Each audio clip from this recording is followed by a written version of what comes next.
Se você é mulher, cis hétero e já passou por constrangimentos e abusos numa consulta ginecológica, imagina a seguinte situação.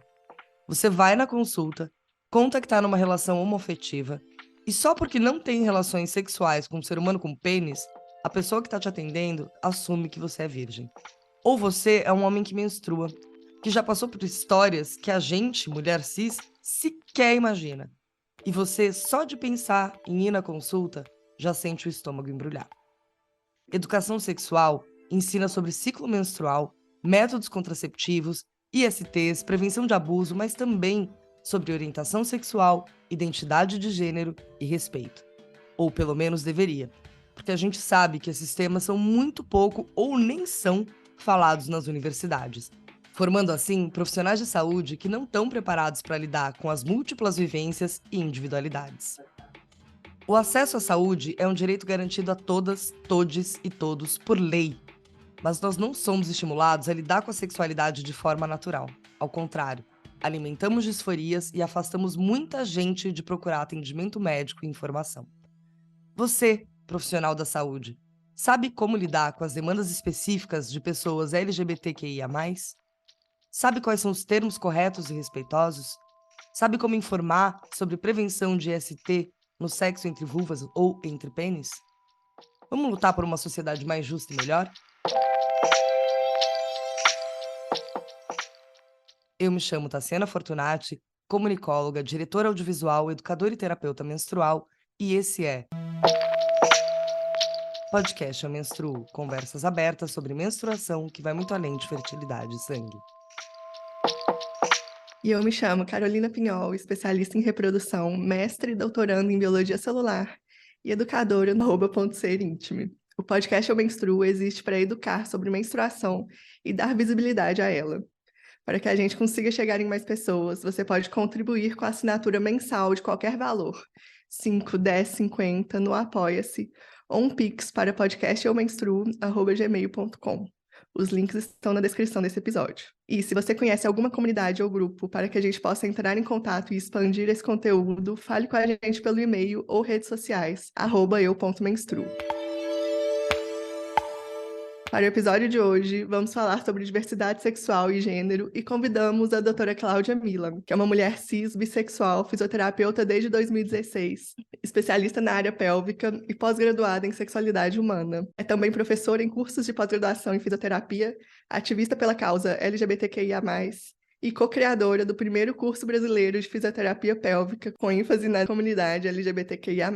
Além disso, é criadora de conteúdo educativo nas redes sociais através dos perfis @SOSPeríneo. Seja muito bem-vinda, Clau. Oi, gente, bom dia. A gente tá muito feliz em te ter aqui, Cláudia. É o meu primeiro episódio, né, como co-host, e você foi a primeira pessoa que eu falei com a Tassi, não, vamos convidar a Cláudia, que já sei que você conhece ela, já sei que você é fã, e eu acho que o conteúdo dela é muito legal, e ela vai ter muita coisa a acrescentar aqui. Então, muito obrigada por ter aceitado o convite.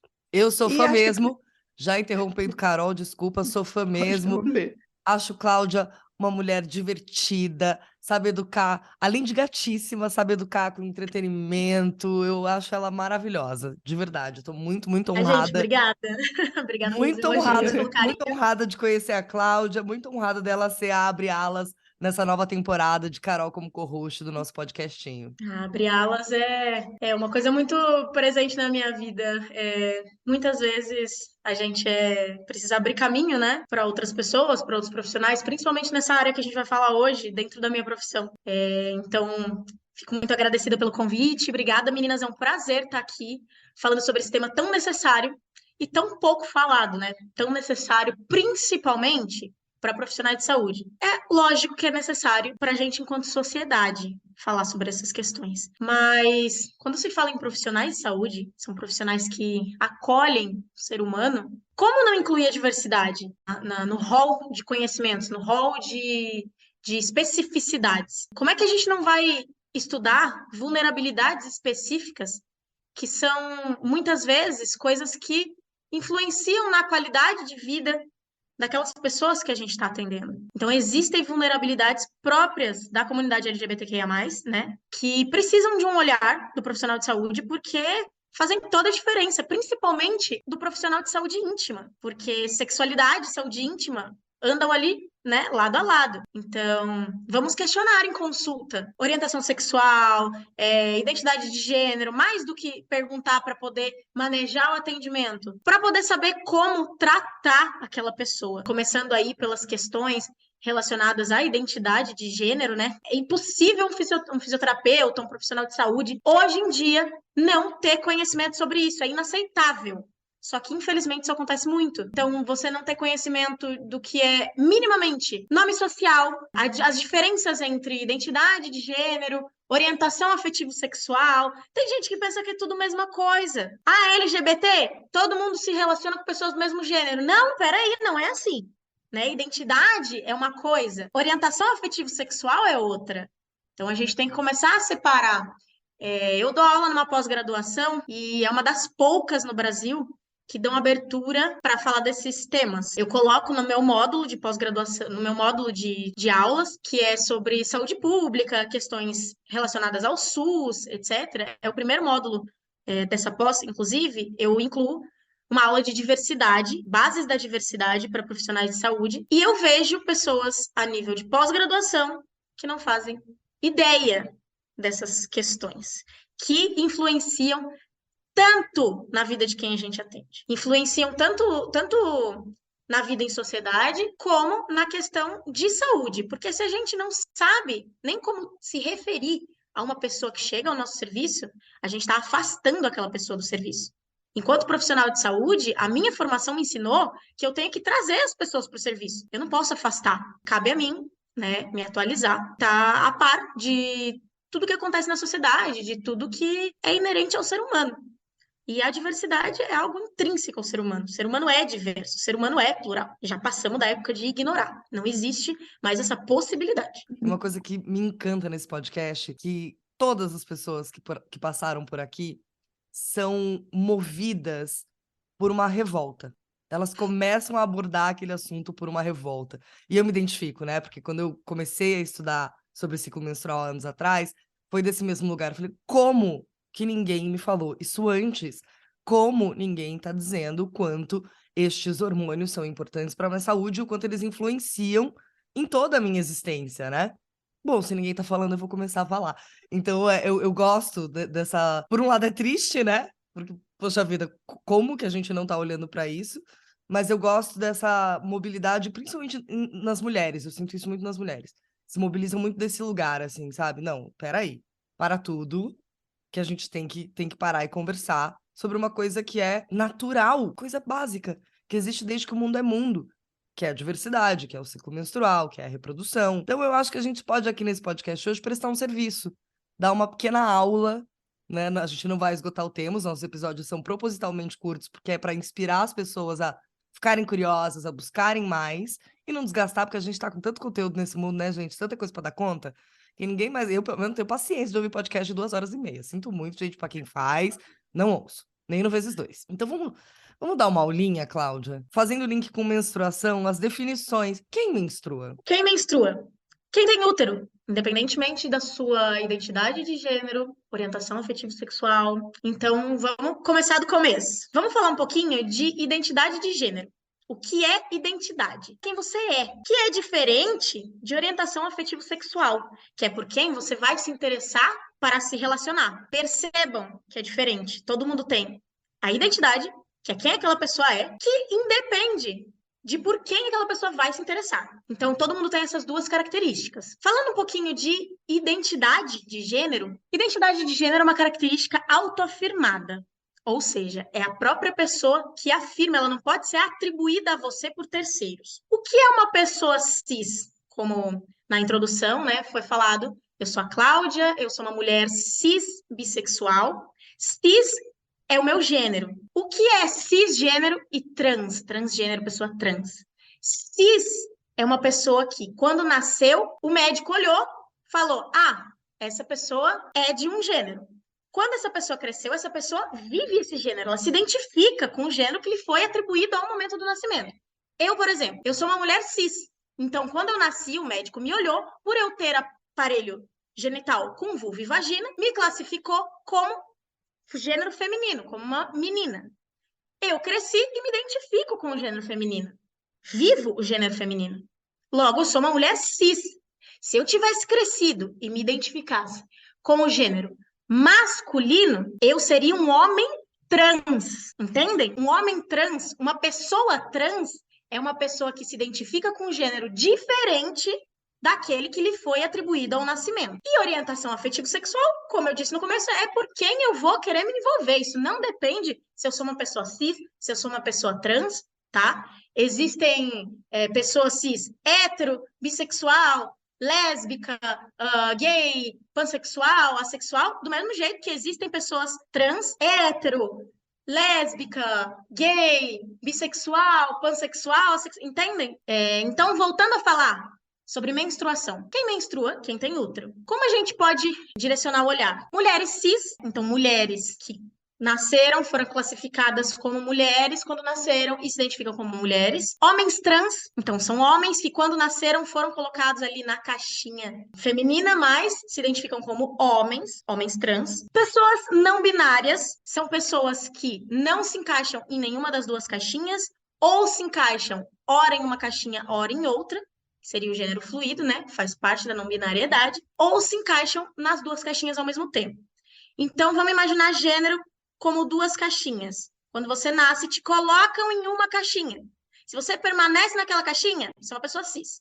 Se você transiciona para outra caixinha, você é uma pessoa trans. Se você, por algum motivo, não se sente encaixado, né, dentro de nenhuma caixinha, nenhuma das duas caixinhas, feminino e masculino, ou se você se sente ora encaixado em uma, ora encaixado em outra, ou se você se sente nas duas, você é uma pessoa não binária. Então, é uma pessoa que nega esse conceito de dividir o ser humano em feminino e masculino. É um conceito um pouquinho mais aprofundado. É normal que no começo que você tenha contato com esse conceito, a sua cabeça fique um pouco confusa, porque a gente cresceu numa sociedade que fala pra gente, desde pequena, que as únicas duas possibilidades que existem é ser mulher ou ser homem. Só que o ser humano é plural. Então, a nossa identidade não precisa necessariamente ser feminina ou masculina. Ela pode ser feminina e masculina, ela pode ser nenhum dos dois. Identidade é diferente também do jeito como você se expressa. Você pode expressar a sua identidade utilizando roupas típicas, né, esperadas para aquele gênero, ou você pode se expressar usando vestimentas, referências pessoais, nome, etc., que não são esperados para aquele gênero. E tá tudo bem. Isso não define, não é o que define a sua identidade. Você define a sua identidade. E ainda Achei bem, interessante você ter falado que é uma característica autoafirmada, né? Porque muitas pessoas têm essa, talvez, necessidade de olhar para o outro e já querer atribuir como gênero. No caso de uma consulta profissional, né? Você é um profissional de saúde, você vai receber ali um paciente e muitas vezes o nome da pessoa que está na ficha é o nome que foi atribuído ao nascimento, né? Não é o nome social. Como lidar com essa situação? Qual pronome usar? Como perguntar? Perguntar não é desrespeitoso. A não ser que você esteja perguntando aleatoriamente para qualquer pessoa por curiosidade. Não, você está ali no teu ambiente de trabalho, fornecendo atendimento, né? Fornecendo o seu trabalho a uma pessoa e saber essas características influencia no seu trabalho, influencia na sua conduta, influencia nas decisões que você vai tomar. Então, é algo que você precisa saber. Então, pergunte. Dica para profissionais de saúde: incluam na ficha de avaliação campo para nome social. Inclua também, se você trabalha com saúde íntima e tudo mais, orientação afetivo-sexual, o gênero da pessoa. O ideal é deixar um campo em branco para a pessoa preencher. Não colocar opções para ela marcar xizinho, porque às vezes você pode deixar alguma caixinha para ela preencher de fora e ela não vai encontrar o que ela deseja preencher. Então deixa uma linha em branco, a pessoa preenche, ou se você estiver falando com ela, ela fala e você escreve o que ela diz. E isso é fundamental para a gente criar o vínculo terapêutico.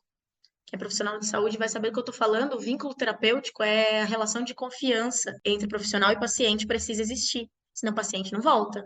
senão o paciente não segue as suas orientações. A pessoa que você está atendendo precisa confiar em você, precisa saber que você se importa com as questões que são importantes para ela, para aquela pessoa, né? E sobre pronomes, que é super polêmico, né? Uma questão que até setores mais conservadores tentam invalidar, tentam fazer chacota e tudo mais, é mais frequentemente usada por pessoas não binárias, né? Mas o campo de pronomes também é legal deixar para preencher. Na língua portuguesa, atualmente, a gente não tem linguagem neutra, né? Só que temos que refletir, enquanto sociedade, que a língua, ela se adapta às nossas necessidades enquanto sociedade, às nossas necessidades do nosso tempo. Então, existe essa necessidade, a língua vai ter que se adaptar. Existe jeitos de neutralizar a linguagem sem necessariamente usar palavras neutras o tempo inteiro, que é o que pode trazer estranheza, mas os pronomes eu acho que é algo muito particular. E quando a gente questiona se a pessoa te trazer, que prefere ser chamada por paciente que você está atendendo, te trazer, que prefere ser chamada por um pronome neutro, você vai respeitar, você respeita aquela pessoa. Senão, se você não respeitar a pessoa que você está atendendo, você nunca vai criar um vínculo de confiança, que é tão importante entre profissional de saúde e paciente, tá? Então, Tua função não é dar letramento linguístico, não, né? Meu coração se confundiria e brilharia se um dia eu entrasse num consultório e me perguntassem identidade de gênero sem presumir minha identidade pela minha roupa ou pelo meu comportamento e pelo meu nome. Porque a gente tem isso, né, de assumir. Assume que a pessoa tem tal identidade e aí, consequentemente, assume orientação sexual, porque isso se confunde. Então a gente vive numa sociedade de muita presunção, né? A gente sai presumindo sobre o outro. E quando a gente fala de pessoas que menstruam, eu tenho 2 projetos que têm o mesmo nome por enquanto, que Não é só mulher que menstrua, nem toda mulher menstrua, e menstruar não te torna mulher. Porque a gente fala, né, também quando a gente está falando de mulher cis, presume-se que mulher cis menstrua quando ela está na idade reprodutiva, né? Eu detesto a palavra reprodutiva com todas as minhas forças, mas vamos lá, porque parece que resume tudo a reprodução. Existe quem nasceu mulher cis e não tem útero, como na síndrome de Rokitansky, por exemplo. E aí eu tenho, inclusive, uma amiga próxima que tem a síndrome e que durante muito tempo na vida dela, ela questionou a própria identidade por não ter útero. Carregava absorvente na bolsa para poder dar para as pessoas, porque como que uma mulher na sua idade de menstruar não tem absorvente? A gente começa a provocar muita disforia nas pessoas, mesmo naquelas que é dado que, por ser mulher cis, sem entrar nas pessoas que já estão na sua menopausa, ou nas pessoas que, por seus motivos, escolhem não menstruar, ou as pessoas que passam por processos de remoção uterina, né? Então, eu acho que todas essas caixas, até para o padrão mulher cis, atrapalham, interferem na nossa liberdade e na nossa saúde. Então, eu perguntaria identidade de gênero para todas as pessoas, independente da leitura que eu faço delas na nossa sociedade ocidental, que é muito visual, né? Queridos ouvintes que são profissionais da saúde, façam isso em prol da melhoria da nossa sociedade. por favor. Outra questão que eu não abordei no começo são as pessoas intersexo. Sexo biológico é aquela classificação que é a tradicional, que é o padrão que a sociedade prega, que se baseia em conformidade corporal e questão cromossômica. Não vou aprofundar aqui, mas existem as pessoas intersexo, né? Que nem sempre vão menstruar, mas podem menstruar também. Além disso que você falou, pessoas intersexo, para quem não sabe, é o que era chamado antigamente de hermafrodita. Fica aqui um adendo: hermafrodita é um termo pejorativo, tá bom? Não se fala hermafrodita, se fala pessoa intersexo. E é uma pessoa que nasce com variações anatômicas, cromossômicas, etc., que não são encaixáveis, né, nessas caixinhas. E aí existe uma questão de luta muito grande sobre a não mutilação genital automática logo ao nascer, né, se aquela variação não traz um prejuízo funcional ali, quando se deve intervir, né? O médico sugere, a família, por não entender a condição, por não entender bem a existência, né, dessas pessoas, acaba concordando, optando por encaixar aquela pessoa num gênero para ela vivenciar aquele, né, o feminino ou o masculino, para ela vivenciar aquilo. Existe uma luta hoje sobre a não mutilação até a pessoa crescer e poder decidir, né, se ela quer fazer modificações corporais no corpo dela ou não. E aí essas pessoas podem também ter útero e podem menstruar. E como você disse, mesmo pessoas cis podem optar por não menstruar. Homens trans também. Depois da hormonização, com cerca de 6 meses, até cerca de 6 meses, a tendência é suprimir a menstruação. Existem homens trans que não querem parar de menstruar. Existem homens trans que querem engravidar, então não tomam os hormônios para poder vivenciar esse processo. E eles podem menstruar, entende? Então é muito relativo. A gente não pode ter essa visão simplista de achar que só mulher cis menstrua e que mulher cis tem que menstruar. Não tem que, se não quiser. Menstruação é algo que é uma escolha sua. E você não pode impor isso na vida de outra mulher. Se você gosta de menstruar, né, para algumas pessoas, inclusive que têm endometriose e outras questões, pode ser muito doloroso. Meu corpo, minhas regras, não funciona só quando a pessoa concorda com você. É interessante que você entrou nessa questão dos cromossomos rapidamente, né? Porque acho que um dos grandes argumentos é só existe XX e XY, mas não é. Existem vários outros aí, biologicamente mesmo, né? Geneticamente mesmo. Eu acho que o que explica tudo isso que a gente está falando também é que o conceito que a gente tem de feminino e masculino é muito social. A gente já inclui aspectos que para a gente estão relacionados à feminilidade ou à masculinidade desde criança na pessoa. O tipo de brinquedo, o tipo de roupa que usa. Enfim, acho que isso tudo está muito mais ligado a um aspecto visual mesmo, assim, de como a gente acha que a pessoa deve se comportar e se vestir do que ao que a própria pessoa quer, né? E para a gente encerrar, fala para a gente aqui um pouquinho sobre como orientar sobre proteção. Relações sexuais, vulva a vulva, né?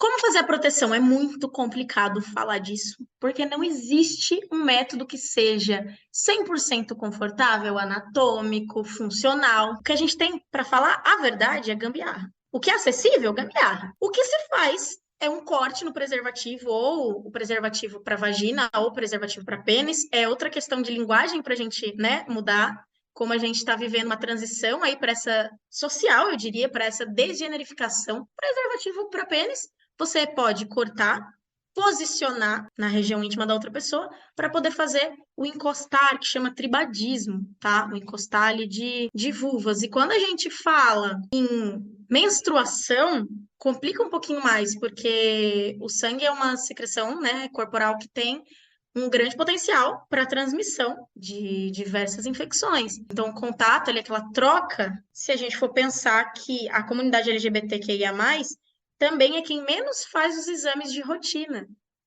né? Quem mais está afastado do sistema de saúde. Então, o que é aconselhável?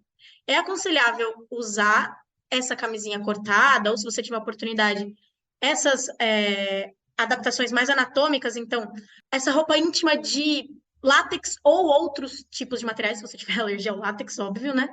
O que dificulta mais ainda a encontrar, ou o preservativo cortado para proteger. É recomendado, inclusive, no sexo oral também, né? Pela contaminação. A gente sabe que, mesmo no sexo entre pessoas cis hétero, é importante usar a camisinha, sim, mas, embora ela não previna 100% a questão do HPV, né, especificamente, com certeza ela reduz a chance de transmissão, aí ela reduz o contato. Quando a gente pensa em sexo entre vulvas, é isso, é reduzir o máximo possível do contato e, para redução de danos, manter os exames em dia. Só que é uma vulnerabilidade para a comunidade LGBTQIA+, a gente entende isso como uma vulnerabilidade, porque a comunidade corre o risco de sofrer preconceito e aí a pessoa não tem vontade de voltar a um local que a tratou de uma forma desrespeitosa. E você, enquanto profissional de saúde, tem acesso a essa informação, se oportuniza estudar sobre isso, introduzir isso na sua equipe, cria